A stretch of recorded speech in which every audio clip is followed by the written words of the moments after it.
BNP chairperson Khaleda Zia হাসপাতাল থেকে ছেলে তারেক রহমানের বাসায় ফিরেছেন।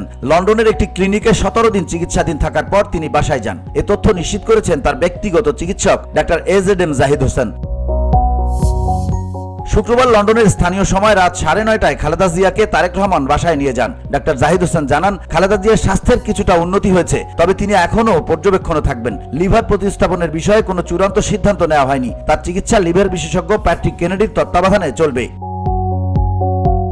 খালেদা জিয়াকে উন্নত চিকিৎসার জন্য 8 জানুয়ারি লন্ডন ক্লিনিকে ভর্তি করা হয়েছিল। দীর্ঘদিন ধরে তিনি liver cirrhosis, kidney, heart, diabetes এবং আর্থ্রাইটিস সহ বিভিন্ন জটিল রোগে ভুগছেন। 79 বছর বয়সী এই সাবেক প্রধানমন্ত্রী আরও কিছুদিন চিকিৎসকের তত্ত্বাবধানে থাকবেন। VOD Bangla news desk.